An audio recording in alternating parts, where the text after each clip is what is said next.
और ये ਜਿਹੜੀ ਆ ਇਹਦੇ 'ਚ ਫੋਰਮ ਦੇ ਡਾਇਰੈਕਟਰ ਨੇ एहसान नदीम ਗੁਰਾਇਆ। ਉਹਨਾਂ ਨੇ ਕਿਹਾ ਵੀ ਇਹ 'ਚ ਕੋਈ ਸ਼ੱਕ ਨਹੀਂ ਕਿ ਜੇ ਕਿਸੇ ਕੌਮ ਨੂੰ ख़त्म ਕਰਨਾ ਹੋਏ ਤੇ ਉਸ ਕੋਲੋਂ ਉਸ ਦੀ ਮਾਂ ਬੋਲੀ ਉਹਦੀ ਜ਼ਬਾਨ ਖੋਹ ਲਓ। ਹੁਣ ਬਾਕੀ ਤਾਂ ਜਿਹੜੇ ਰੋਜ਼ਾਨਾ ਲਾਂਘੇ ਵਾਲਾ ਤਾਂ ਚੱਲ ਹੀ ਰਿਹਾ। ਇਹ ਜਿਹੜਾ 3000 ਸਿੱਖਾਂ ਦਾ ਜਥਾ ਹੈ ਇਹ ਹੁਣ ਪੜਾਅਵਾਰ ਗੁਰਦੁਆਰਿਆਂ ਦੇ ਦੀਦਾਰ ਕਰਕੇ ਉਹਨਾਂ ਨੇ ਕੱਲ੍ਹ 23 ਨਵੰਬਰ ਦੇ ਇਹ ਨਿਊਜ਼ ਡੇਟ ਲਾਈਨ ਹੈ, ਉਹਨਾਂ ਨੇ ਪਹੁੰਚਣਾ ਹੈ ਕਰਤਾਰਪੁਰ ਸਾਹਿਬ। ਪਹਿਲਾ ਜਥਾ ਹੋਏਗਾ 3000 ਸਿੱਖਾਂ ਦਾ ਜਿਹੜਾ ਕਰਤਾਰਪੁਰ ਸਾਹਿਬ ਰਾਤ ਰਹੇਗਾ।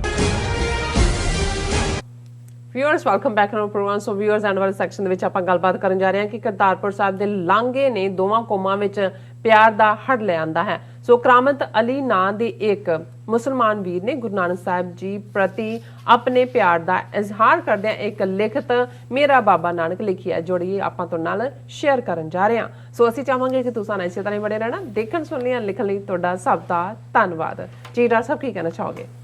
ਦੇਖੋ ਕੱਲ ਜਿਹੜਾ ਸੈਗਮੈਂਟ ਅਸੀਂ ਕਰਤਾਰਪੁਰ ਸਾਹਿਬ ਮਿਰੈਕਲ ਕਰਾਮਾਤ ਔਰ ਕਿਵੇਂ ਦੋ ਬਜ਼ੁਰਗ ਬਾਬੇ, ਇੱਕ ਗੋਪਾਲ ਸਿੰਘ ਨਾਂ ਦੇ 94 ਸਾਲ ਦੀ ਉਮਰ ਦੇ ਔਰ ਮੁਹੰਮਦ ਬਸ਼ੀਰ 91 ਸਾਲ ਦੇ, ਜਿਹੜੇ 1947 ਤੋਂ ਪਹਿਲਾਂ ਪਰ ਜਵਾਨੀ 'ਚ ਇੱਕ ਦੂਸਰੇ ਦੇ ਮਿੱਤਰ ਸਨ।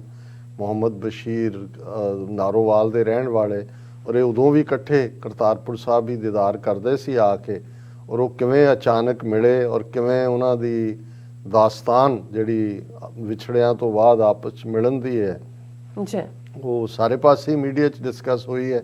ਉੱਥੇ ਵੀ ਜਿਹੜੇ ਹੋਰ ਯਾਤਰੂ ਗਏ ਸੀ ਉਹਨਾਂ ਸਾਰਿਆਂ ਨੇ ਉਹਦਾ ਆਨੰਦ ਮਾਣਿਆ, ਉਹ ਸਾਰੇ ਪਿਆਰ ਦਾ ਔਰ ਇਹ ਜਿਹੜਾ ਅਥਰੂਆਂ ਦਾ ਹੜ੍ਹ ਸੀ ਦੋਵੇਂ ਪਾਸੇ, ਔਰ ਸਾਡੇ ਦਰਸ਼ਕਾਂ ਵੱਲੋਂ ਉਸ ਨੂੰ ਸਰਾਹਿਆ ਗਿਆ। ਔਰ ਮੈਂ ਇਹ ਦੇਖ ਰਿਹਾ ਕਿ ਵੀ ਇਹ ਸੱਚਮੁੱਚ ਜਿਹੜੀ ਕਰਾਮਾਤ ਰਿਵੀਲ ਹੋ ਰਹੀ ਆ। ਜੇ ਜਿਹੜਾ ਲਗਭਗ 3000 ਤੋਂ ਜ਼ਿਆਦਾ ਸਿੱਖਾਂ ਦਾ ਜਥਾ ਪਾਕਿਸਤਾਨ ਗਿਆ ਹੋਇਆ ਹੈ, ਗੁਰਪੁਰਬ ਤਾਂ ਹੋ ਗਿਆ ਗੁਰੂ ਨਾਨਕ ਸਾਹਿਬ ਦਾ, ਪਰ ਉਹਨਾਂ ਦਾ 26 ਤਰੀਕ ਤੱਕ ਦਾ ਸਟੇ ਹੈ ਕਿਉਂਕਿ ਉਹਨਾਂ ਨੇ ਪੰਜਾ ਸਾਹਿਬ ਹਸਨ ਅਬਦਾਲ ਦਰਸ਼ਨ ਕੀਤੇ। ਔਰ ਅੱਜ ਜਿਹੜਾ ਉਹਨਾਂ ਨੇ ਆਲਰੇਡੀ ਪਿਛਲੇ ਕੱਲ੍ਹ ਜਿਹੜਾ ਗੁਰਦੁਆਰਾ ਸ਼ਹੀਦ ਸਿੰਘਾਂ ਸਿੰਘਣੀ ਹੈ ਜਿਹਨੂੰ ਰੈਨੋਵੇਟ ਕੀਤਾ ਇੰਗਲੈਂਡ ਦੀ ਸਿੱਖ ਸੰਗਤ ਵੱਲੋਂ, ਉਸ 'ਤੇ ਉਹਨਾਂ ਨੇ ਦਰਸ਼ਨ ਕੀਤੇ। ਔਰ ਕਿਉਂਕਿ ਹਰ ਗੁਰਦੁਆਰਾ ਸਾਹਿਬ ਦਾ ਇਸ ਢੰਗ ਨਾਲ ਕੀਤਾ ਗਿਆ ਕਿ ਅਖੰਡ ਪਾਠ ਸਾਹਿਬ ਰੱਖਿਆ ਹੁੰਦਾ ਹੈ, ਜਦੋਂ ਫਿਰ ਸਿੰਘ ਉੱਥੇ ਪਹੁੰਚਦੇ ਨੇ ਸਿੰਘ ਸਿੰਘਣੀਆਂ ਉੱਥੇ ਭੋਗ ਪਾਇਆ ਜਾਂਦਾ ਹੈ, ਦੀਵਾਨ ਸਜਦਾ ਹੈ। ਸੋ 23 ਨਵੰਬਰ ਨੂੰ ਜਿਹੜਾ ਹੈ ਇਹ ਗੁਰਦੁਆਰਾ ਸ਼ਹੀਦ ਸਿੰਘਾਂ ਸਿੰਘਣੀਆਂ ਦੇ ਵਿੱਚ ਲਾਹੌਰ ਦੇ ਵਿੱਚ ਦੀਵਾਨ ਸਜਿਆ। ਔਰ ਇਹ ਪੁਰਾਣੀਆਂ ਯਾਦਾਂ, ਕਿਉਂਕਿ 1947 ਤੋਂ ਪਹਿਲਾਂ ਦਰਬਾਰ ਸਾਹਿਬ ਦੇ ਅੰਦਰ ਜੇ 12 ਜਥੇ ਸੀ ਸਾਰੇ ਦਿਨ 'ਚ ਕੀਰਤਨ ਕਰਨ ਵਾਲੇ, ਤਾਂ ਲਗਭਗ 6 ਜਥੇ ਉਹਨਾਂ ਰਬਾਬੀਆਂ ਦੇ ਸੀ ਜਿਹੜੇ ਮੁਸਲਮਾਨ ਪਰੰਪਰਾ ਭਾਈ ਮਰਦਾਨਾ ਜੀ ਦੀ ਫੈਮਿਲੀ ਦੇ। 47 'ਚ ਕਿਉਂਕਿ ਸਾਰੇ ਪਾਕਿਸਤਾਨ ਚਲੇ ਗਏ ਤੇ ਇਹਨਾਂ 'ਚ ਦੋ ਪ੍ਰੋਮੀਨੈਂਟ ਰਾਗੀ ਭਾਈ ਲਾਲ ਜੀ ਭਾਈ ਚਾਂਦ ਜੀ ਸੀ ਜਿਹੜੇ ਦਰਬਾਰ ਸਾਹਿਬ 'ਚ ਕੀਰਤਨ ਦੀ ਚੌਂਕੀ ਲਾਉਂਦੇ ਸੀ। ਹੁਣ ਉਹ ਤਾਂ ਉਹਨਾਂ 'ਚੋਂ ਚੜ੍ਹਾਈ ਕਰ ਚੁੱਕੇ ਨੇ ਔਰ ਉਹਨਾਂ ਦੇ ਪਰਿਵਾਰ ਦੇ ਹੀ 19ਵੀਂ ਪੀੜ੍ਹੀ ਤੋਂ ਇਹ ਜਿਹੜੇ ਨੇ ਕੀਰਤਨ ਕਰਦੇ ਰਹੇ ਨੇ। ਔਰ ਉਹਨਾਂ ਦਾ ਹੀ ਰਾਗੀ ਜਥੇ ਅੱਗੋਂ ਉਹਨਾਂ ਦੇ ਪਰਿਵਾਰ 'ਚ ਮੁਹੰਮਦ ਹੁਸੈਨ ਤੇ ਭਾਈ ਮੁਹੰਮਦ ਸਰਫਰਾਜ਼, ਉਹ ਜਦੋਂ ਕਿ ਉਹਨਾਂ ਨੇ ਕੀਰਤਨ ਕੀਤਾ ਔਰ ਉਹਨਾਂ ਦੇ ਹੀ ਪਰਿਵਾਰਾਂ ਵਾਲਿਆਂ ਨੇ ਇੱਥੇ ਜਿਹੜਾ ਗੁਰਦੁਆਰਾ ਡੇਰਾ ਸਾਹਿਬ ਸ਼ਾਮ ਦੇ ਵਿੱਚ ਆਪਣੀ ਹਾਜ਼ਰੀ ਲਵਾਈ। ਔਰ ਇਹ ਸਾਰੇ ਦੇ ਵਿੱਚ ਫਿਰ ਇਹ ਜਿਹੜਾ ਸਾਰਾ ਜਥਾ ਹੈ ਚੂਨਾ ਮੰਡੀ ਲਾਹੌਰ ਹੈ ਜਿੱਥੇ ਚੌਥੇ ਪਾਤਸ਼ਾਹ ਦਾ ਜਨਮ ਹੋਇਆ, ਉਸ ਗੁਰਦੁਆਰਾ ਸਾਹਿਬ ਵੀ ਵਿਜ਼ਿਟ ਕੀਤਾ। ਫਿਰ ਸ਼ਹੀਦ ਭਾਈ ਤਾਰੂ ਸਿੰਘ ਜੀ ਦਾ ਅਸਥਾਨ ਹੈ ਔਰ ਗੁਰੂ ਅਰਜਨ ਸਾਹਿਬ ਦਾ ਸ਼ਹੀਦੀ ਅਸਥਾਨ ਡੇਰਾ ਸਾਹਿਬ ਲਾਹੌਰ ਹੈ ਔਰ ਗੁਰੂ ਹਰਗੋਬਿੰਦ ਸਾਹਿਬ ਤੇ ਮਾਤਾ ਕੌਲਾਂ ਜੀ ਦਾ ਗੁਰਦੁਆਰਾ ਸਾਹਿਬ ਸਫਾਵਾਲਾ ਚੌਂਕ 'ਚ ਇਹਨਾਂ ਸਾਰੀਆਂ ਥਾਵਾਂ ਦੇ ਦਰਸ਼ਨ ਕੀਤੇ। ਔਰ ਉਹਨਾਂ ਨੇ ਕਿਹਾ ਕਿ ਭਾਈ ਇਹ ਜਦੋਂ ਇਹ ਸਾਰੇ ਦੀਵਾਨ ਹੋਇਆ ਔਰ ਬਹੁਤ ਸਾਰੀ ਭਾਵੁਕਤਾ ਸੀ। ਔਰ ਇਸ ਦੇ ਨਾਲ ਇਹੀ ਨਹੀਂ ਹੈ, ਇੰਟੈਲੈਕਚੁਅਲ ਲੈਵਲ ਦੇ ਉੱਤੇ ਵੀ ਐਕਟੀਵਿਟੀ ਹੋ ਰਹੀ ਹੈ। ਔਰ ਲਾਹੌਰ ਦੇ ਵਿੱਚ ਚੌਥੀ ਪੰਜਾਬੀ ਇੰਟਰਨੈਸ਼ਨਲ ਕਾਨਫਰੰਸ ਜਿਹੜੀ ਹੈ ਉਹਨਾਂ ਨੇ Dayal Singh research and cultural forum ਉਹਨਾਂ ਵੱਲੋਂ ਆਰਗੇਨਾਈਜ਼ ਕੀਤੀ ਗਈ, ਪੰਜਾਬੀ ਜ਼ਬਾਨ ਦੀ ਸਾਂਝਾਂ ਦੀ ਗੱਲ।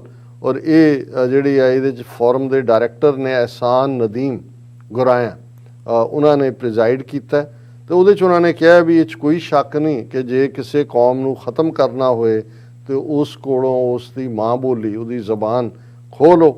ਔਰ ਉਹਨਾਂ ਕਿਹਾ ਵੀ ਇਹ ਅੱਜ ਸਾਨੂੰ ਧਿਆਨ ਰੱਖਣਾ ਪਏਗਾ ਕਿ ਇਹ ਪੰਜਾਬੀ ਸਾਡੀ ਮਾਂ ਬੋਲੀ, ਜਿਸ ਨੂੰ ਜਿਹੜਾ ਬਾਬਾ ਫਰੀਦ, ਗੁਰੂ ਨਾਨਕ ਸਾਹਿਬ, ਸ਼ਾਹ ਹੁਸੈਨ, ਸੁਲਤਾਨ ਬਾਹੂ ਔਰ ਇਹਨਾਂ ਸਾਰਿਆਂ ਨੇ ਜਿਹੜਾ ਹੈ ਉਹ ਮਾਣ ਆਦਰ ਦਿੱਤਾ ਹੈ।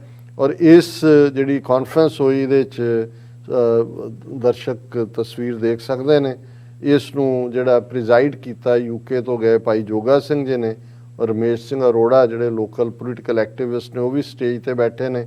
ਪਾਕਿਸਤਾਨ ਸਿੱਖ ਗੁਰਦੁਆਰਾ ਪ੍ਰਬੰਧਕ ਕਮੇਟੀ ਦੇ ਸਰ ਅਮੀਰ ਸਿੰਘ ਵੀ ਨੇ।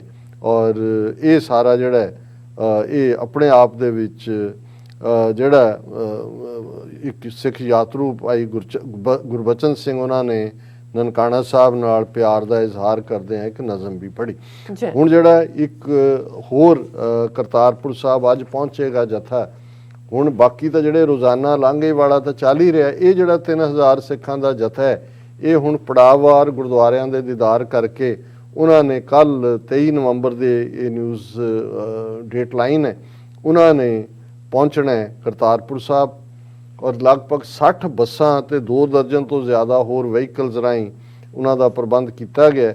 ਔਰ ਇਹ ਜਦੋਂ ਉੱਥੇ ਪਹੁੰਚਣਗੇ ਇੰਡੀਆ ਪਾਕ ਸਰਹੱਦ ਦੇ ਨੇੜੇ 0 ਪੁਆਇੰਟ ਤੇ ਉੱਥੇ ਇੱਕ ਵਾਰ ਫੇਰ ਨਗਰ ਕੀਰਤਨ ਸਜਾਇਆ ਜਾਏਗਾ। ਔਰ ਇਹ ਪਹਿਲਾ ਜਥਾ ਹੋਏਗਾ 3000 ਸਿੱਖਾਂ ਦਾ ਜਿਹੜਾ ਕਰਤਾਰਪੁਰ ਸਾਹਿਬ ਰਾਤ ਰਹੇਗਾ, ਕਿਉਂਕਿ ਲਾਂਘੇ ਦੇ ਵੇਲੇ ਤਾਂ ਆਣ ਜਾਣ ਹੀ ਹੈ। ਔਰ ਇਹ ਸਾਰਾ ਜਿਹੜਾ ਆਪਣੇ ਆਪ ਦੇ ਵਿੱਚ ਮੈਂ ਸਮਝਦਾ ਵੀ ਬਾਬੇ ਨਾਨਕ ਦਾ ਕ੍ਰਿਸ਼ਮਾ ਵਾਪਰ ਰਿਹਾ। ਔਰ ਕਲੋਜ਼ਿੰਗ 'ਚ ਜਿਵੇਂ ਮੈਂ ਸਮਝਦਾ ਵੀ ਕੁਛ ਲਿਖਤਾਂ ਤੁਹਾਡੇ ਦਿਲ ਨੂੰ ਛੂਹਦੀਆਂ ਨੇ, ਬੜੀ ਬਰੀਫ ਰਾਈਟਿੰਗ ਹੈ ਕਰਾਮਤ ਅਲੀ ਜੀ ਦੀ, ਔਰ ਇਹਨੂੰ ਸੋਸ਼ਲ ਮੀਡੀਆ ਦੇ ਉੱਤੇ ਸਾਂਝਾ ਕੀਤਾ ਗਿਆ।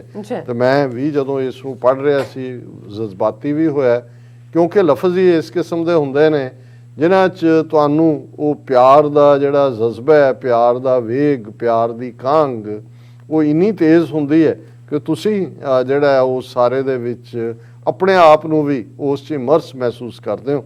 ਔਰ ਉਹਨਾਂ ਨੇ ਕਰਾਮਤ ਅਲੀ ਜੀ ਨੇ ਜਿਹੜੀ ਪੋਸਟ ਹੈ ਉਹਦੇ ਉੱਤੇ ਲਿਖਿਆ ਹੈ, ਮੇਰਾ ਬਾਬਾ ਨਾਨਕ, ਮੈਂ ਮੁਸਲਮਾਨ ਪਰਿਵਾਰ 'ਚੋਂ ਹਾਂ, ਸਿਰਫ ਨਾਂ ਦਾ ਨਹੀਂ ਬਲਕਿ ਪੂਰੇ ਰੂਪ ਵਿੱਚ ਮੁਸਲਮਾਨ ਪਰਿਵਾਰ ਹੈ ਸਾਡਾ, ਪੂਰੇ ਪਿੰਡ ਵਿੱਚੋਂ 5 ਵਕਤ ਦੀ ਨਮਾਜ਼ ਦਾ ਪਾਬੰਦ ਹੈ ਸਾਡਾ ਟੱਬਰ। ਲੋਕੀ ਸਾਡੇ ਟੱਬਰ ਨੂੰ ਕੱਟੜ ਮੁਸਲਮਾਨ ਵੀ ਕਹਿੰਦੇ ਨੇ। ਮੇਰੀ ਮਾਂ ਮੈਨੂੰ ਨਿੱਕੇ ਜਿਹੇ ਨੂੰ ਰਾਤ ਨੂੰ ਆਪਣੇ ਢਿੱਡ ਤੇ ਪਾ ਕੇ ਨਾਲੇ ਤਾਂ ਨਮਾਜ਼ ਸਿਖਾਉਂਦੀ ਹੁੰਦੀ ਸੀ, ਨਾਲੇ ਗੁਰਦੁਆਰੇ ਜਾਣ ਲਈ ਵੀ ਕਹਿੰਦੇ ਹੁੰਦੀ ਸੀ। ਜਦ ਮੈਂ 10 ਗੁਰੂਆਂ 'ਚੋਂ ਕਿਸੇ ਗੁਰੂ ਸਾਹਿਬ ਦੀ ਫੋਟੋ ਵੱਲ ਹੱਥ ਕਰਕੇ ਪੁੱਛਣਾ ਕਿ ਮਾਂ ਆਹ ਕਿਹਨਾਂ ਦੇ ਗੁਰੂ ਨੇ, ਤੇ ਮਾਂ ਨੇ ਪਿਆਰ ਨਾਲ ਕਹਿਣਾ, ਪੁੱਤ ਇਹ ਸਾਰੇ ਆਪਣੇ ਹੀ ਗੁਰੂ ਨੇ। ਕਦੇ ਮੇਰੀ ਮਾਂ ਨੇ ਰੱਬ ਨੂੰ ਵੰਡ ਕੇ ਨਹੀਂ ਦੱਸਿਆ ਮੈਨੂੰ ਕਿ ਆਹ ਮੁਸਲਮਾਨਾਂ ਦੇ ਨੇ ਜਾਂ ਸਿੱਖਾਂ ਦੇ ਗੁਰੂ ਨੇ। ਪਰ ਜਦ ਮੈਂ ਸਕੂਲ ਪੜ੍ਹਨ ਲੱਗਿਆ ਤਾਂ ਕਿਤਾਬਾਂ 'ਚ ਪਹਿਲੀ ਵਾਰ ਪੜ੍ਹਿਆ ਕਿ ਗੁਰੂ ਨਾਨਕ ਸਾਹਿਬ ਸਿੱਖਾਂ ਦੇ ਪਹਿਲੇ ਗੁਰੂ ਨੇ। ਮੈਨੂੰ ਨਿਆਣੇ ਜਿਹੇ ਨੂੰ ਬੜਾ ਗੁੱਸਾ ਚੜ੍ਹਿਆ ਕਿ ਇਹ ਕਿਤਾਬ ਮੇਰੇ ਬਾਬੇ ਨਾਨਕ ਜੀ ਨੂੰ ਪਰਾਇਆ ਦੱਸ ਰਹੀ ਹੈ, ਇਹ ਤਾਂ ਮੇਰਾ ਸਭ ਤੋਂ ਪਿਆਰਾ ਬਾਬਾ ਹੈ। ਮੇਰਾ ਭੋਰਾ ਦਿਲ ਵੱਡਾ ਜਿਹਾ ਹੌਕਾ ਭਰ ਗਿਆ। ਮੈਂ ਘਰ ਆ ਕੇ ਕਿਤਾਬ ਦੀ ਸ਼ਿਕਾਇਤ ਜਿਹੀ ਲਾਈ ਮਾਂ ਕੋਲੇ ਕਿ ਮਾਂ ਆਹ ਕਿਤਾਬ ਬਾਬੇ ਨਾਨਕ ਜੀ ਨੂੰ ਸਿੱਖਾਂ ਦਾ ਬਾਬਾ ਕਹਿੰਦੀ ਹੈ, ਪਰ ਆਹ ਬਾਬਾ ਤਾਂ ਮੇਰਾ ਹੈ। ਮਾਂ ਨੇ ਕਿਹਾ ਇਹ ਤਾਂ ਐਵੇਂ ਕਹਿੰਦੀ ਹੈ, ਇਹ ਬਾਬਾ ਤਾਂ ਤੇਰਾ ਹੀ ਹੈ। ਮੈਂ ਖੁਸ਼ ਹੋ ਗਿਆ ਤੇ ਮੇਰੀਆਂ ਅੱਖਾਂ 'ਚ ਚਮਕ ਆ ਗਈ। ਜਿਉਂ-ਜਿਉਂ ਮੈਂ ਵੱਡਾ ਹੁੰਦਾ ਗਿਆ ਗੁਰਦੁਆਰਿਆਂ ਦੇ ਸਪੀਕਰਾਂ ਤੋਂ ਵੀ ਮੇਰੇ ਬਾਬਾ ਨਾਨਕ ਨੂੰ ਮੈਥੋਂ ਖੋਹਦੇ ਰਹੇ ਇਹ ਬੋਲ ਕੇ ਕਿ ਗੁਰੂ ਨਾਨਕ ਜੀ ਸਿੱਖਾਂ ਦੇ ਗੁਰੂ ਹਨ। ਪਰ ਮੇਰੀ ਮਾਂ ਦੇ ਬੋਲਾਂ ਦੀ ਡੋਰ ਨੇ ਮੈਨੂੰ ਬਾਬੇ ਨਾਨਕ ਜੀ ਨਾਲ ਇੰਨਾ ਮਜ਼ਬੂਤ ਬੰਨਿਆ ਕਿ ਕਿਸੇ ਸਪੀਕਰ ਦੀ ਤੇਜ਼ ਧਾਰ ਆਵਾਜ਼ ਉਸ ਡੋਰ ਨੂੰ ਕੱਟ ਨਹੀਂ ਸਕੀ। ਸੱਚੀ ਮੈਨੂੰ ਬਾਬਾ ਜੀ ਨਾਲ ਇੰਨਾ ਪਿਆਰ ਹੈ ਕਿ ਉਹਨਾਂ ਦੀ ਤਸਵੀਰ ਦੇਖ ਕੇ ਜਾਂ ਉਹਨਾਂ ਦਾ ਨਾਮ ਸੁਣ ਕੇ ਮੇਰੀ ਰੂਹ ਝੂਮ ਉੱਠਦੀ।